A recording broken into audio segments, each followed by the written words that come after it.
आज खाद्यान्न और दालों से लेकर तिलहन तक देश रिकॉर्ड उत्पादन कर रहा है।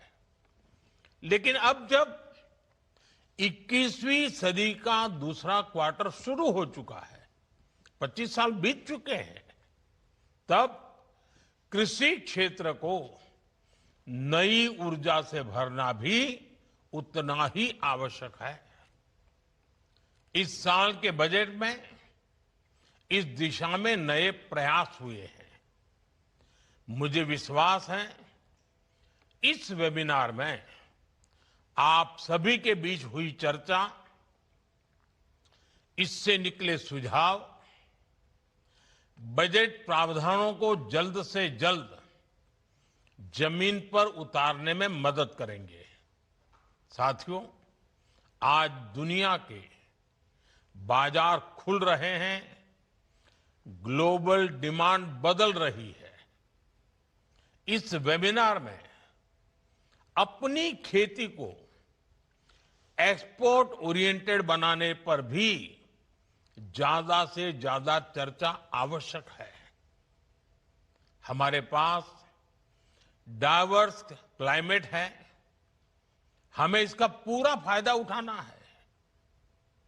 एग्रो क्लाइमेटिक जोन, उस विषय में हम बहुत समृद्ध हैं।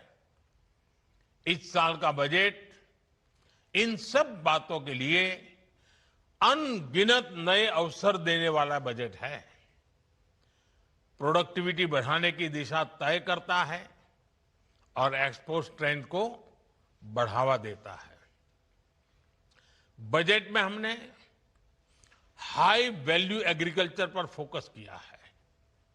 नारियल, काजू, कोको, चंदन, ऐसे उत्पादों के रीजनल स्पेसिफिक प्रमोशन की बात कही है। अब आपको मालूम है, दक्षिण के हमारे जो राज्य हैं, खासकर केरल है, तमिलनाडु है, नारियल की पैदावार बहुत करते हैं। लेकिन अब वो क्रॉप, वो सारे पेड़ इतने पुराने हो चुके हैं कि उसकी वो क्षमता नहीं रही है। केरल के किसानों को अतिरिक्त लाभ हो, तमिलनाडु के किसानों को अतिरिक्त लाभ हो, इसलिए इस बार कोकोनट पर एक विशेष बल दिया गया है, जिसका फायदा आने वाले दिनों में हमारे इन किसानों को मिलेगा।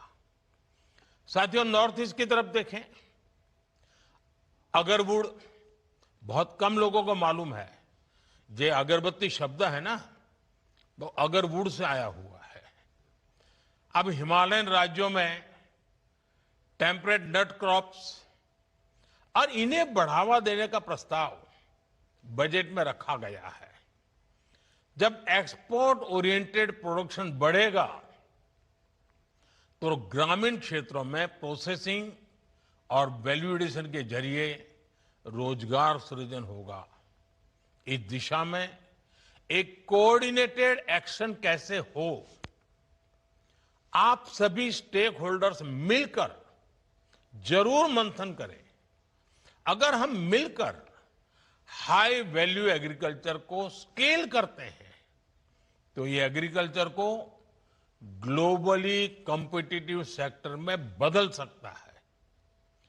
एग्री एक्सपर्ट्स, इंडस्ट्री और किसान एक साथ कैसे आए, किसानों को ग्लोबल मार्केट से जोड़ने के लिए किस तरह से गोल सेट किए जाए, क्वालिटी, ब्रांडिंग और स्टैंडर्ड्स, ऐसे हर पहलू, इन सबको कैसे प्रमोट किया जाए, इन सारे विषयों पर चर्चा इस वेबिनार को, इसके महत्व को बढ़ाएंगे। मैं एक और बात आपसे कहना चाहूंगा।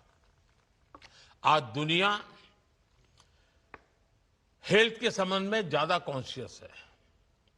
होलिस्टिक हेल्थ केयर और उसमें ऑर्गेनिक डाइट, ऑर्गेनिक फूड, इस पर बहुत रुचि है।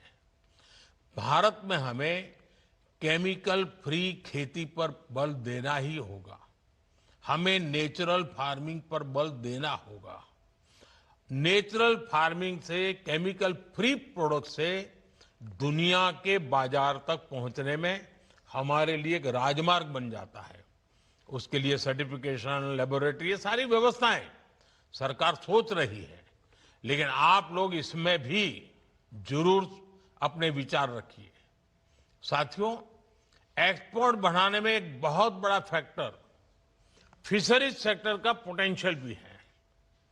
भारत दुनिया का दूसरा सबसे बड़ा मछली उत्पादक देश भी है।